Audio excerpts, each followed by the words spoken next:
I remember sitting on the stage and hearing the Episcopal Committee read 18th Episcopal District and 2048 at the same time. And I didn't know what was happening. I didn't know what they were announcing. And somebody said, "You've been sent to the 18th district." And I said, "Where is the 18th district?" And they said, "Far."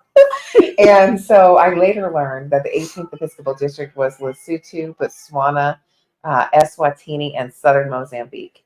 And that it would take 27 hours for me to get from where I live to where I would be presiding and superintending the work.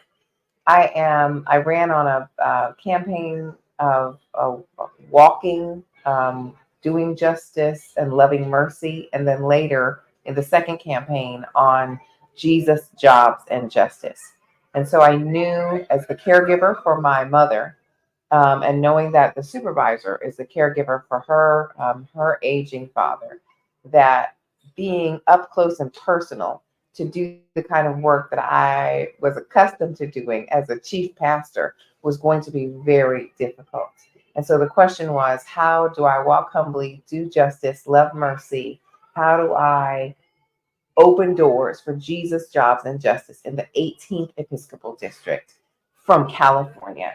How do we preside over annual conferences when we're still in the middle of COVID and people need to be ordained and they're waiting, and we're dealing with a dwindling crop of pastors to choose from, and people are feeling frustrated because their chief pastor is not there to physically lay hands on them. And so how I pray, God, what can we accomplish together in this time, knowing that we have 3 years between now and the General Conference? What, God, would you have us do in this place, and how are we going to do it? And then we started meeting each other. And I'll just use the language, falling in love with each other. Presiding Elder Motokoa is somebody who I had known through women in ministry for a long time, and the Reverend Sandra Smith Blair, who was the president of Women in Ministry, was somebody who connected us and who loved her. And so she said, "You're going to be fine. Beatrice is there. Beatrice is there." And the truth ended up being that I was fine. Beatrice is there. Presiding elder is there. And with her help in the district, we were able to identify who's who, what's needed, what's the hope. And I think I'll stop and let them chime in, and we'll just kind of go from there. For me, the hope became the Jesus, jobs, and justice. It was the thought that we have all of this land and folk who were willing to work the land, but not having the resources to begin the project. So being the medical director of the Health Commission allowed me some latitude to be able to say to Bishop Brookins, the Health Commission has some money it's been pouring into farm and garden. Can we use it? She said, yes. So I went back to the Health Commission Executive Board and said, can I have some money to be able to pour into the 18th? Because one of the things the Health Commission was also doing was trying to figure out how we could work globally. So the manifestation of God was just phenomenal. And people began to eat, and we began to grow. And then as we began to do that, pastors began to say, how do I get a part of this funding? And so we began to teach grant writing and proposal writing so that there was a plan in place for sustainability, because sooner or later, the money the Health Commission had was going to run out. How do we create this work? And so a very good example of it, there's two very good examples. One is in Lesotho, where the high school, which has all of this money, all of this land, was able to use the money, and then through partnership with the Ministry of Forestry, get fruit saplings to be able to create a fence line that one, the kingdom was asking for fences, but this gave a natural fence line that people could then use to obtain more food, and at the same time gave a presence in the community that was phenomenal. And more people came to work that what looks now like a farm and not a garden. And the other one that that's a good best practice is the one in Eswatini, the Tabitha Mushroom Garden, where that now has had a 90% unemployment rate, but that garden now is employing 15 people and creating economic impact with partnership with grocery stores and restaurants to be able to stay the only oyster mushroom farm in the kingdom of Eswatini. So it's little things like that. And then the health commission being missionary, yes, the missionaries picking up the mantle and becoming more and more community engaged and more community involved, and reaching out and going and visiting people and making sure that the YPD stood up and were able to create programs around gender-based violence and using all the self-denial and being able to access materials online that normally that wasn't happening.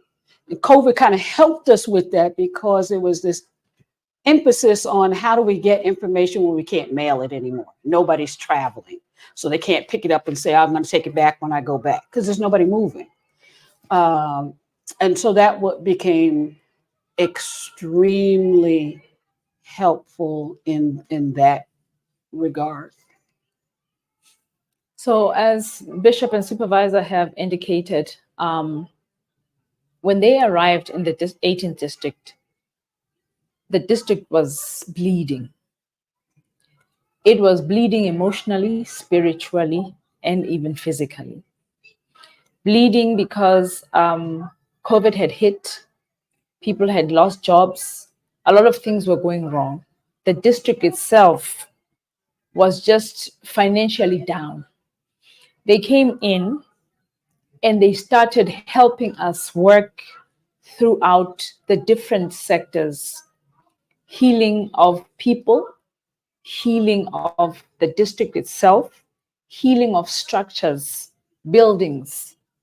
We in the 18th district have a building that was put up by the late Bishop F.C. James. And that building was literally like a sore thumb in the middle of our capital city. It was looking horrible. The roofs were leaking, everything was a mess.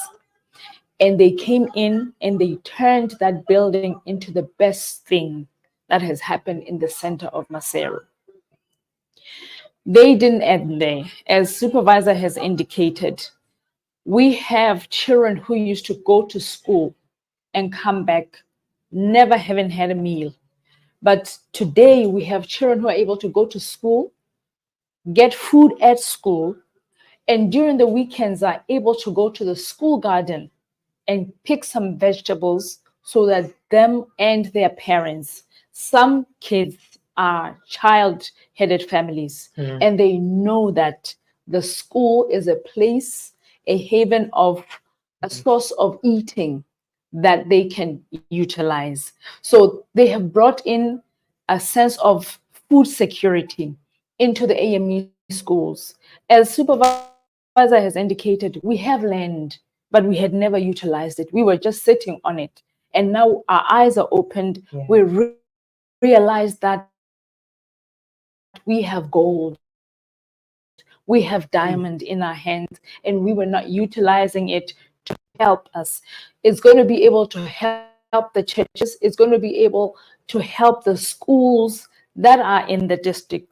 At the moment, we are on a moment of a transition, starting to realize that, after all, it isn't too bad. We could use our hands, use the land that we have to help us into situations that we are in. I did mention that the district was bleeding. I am very proud to say that where we are today as a district financially, we've never been ever since I've been a minister. So 2 women arrived in 2021, sent by the General Conference, and they turned the 18th district around. I'm very proud to be part of what they did. The little that I have done, but I'm telling you, She said little. they have done huge for that district. And I hope and pray that where the General Conference is putting us today, the General Conference will be able to give us somebody who will pick us up from there and go forward and not backwards. And she said she did little, but the reality is that without her, we would not be alive. We are privileged to be able to have the vehicle that was purchased by Bishop Sarah Frances Taylor Davis is still the car that is the bishop's That's right. car in the 18th Episcopal District. And presiding elder, well, let me back up. The first annual conference for us is in Northeast Lesotho, which is in the mountains, and you have to go through mountains and valleys, and sometimes there's snow, and sometimes there's ice, and sometimes there's mad preachers in the middle of the snow and the ice and on the mountain. And supervisor is scared of heights, and we were seeing all these images as we were preparing to go to our first in-person thing. And presiding elder sent us this picture of what's the path called? The winding path. Sunny Pass. Sunny Path. And we thought we had to go on Sunny Path. And Sunny Path is like,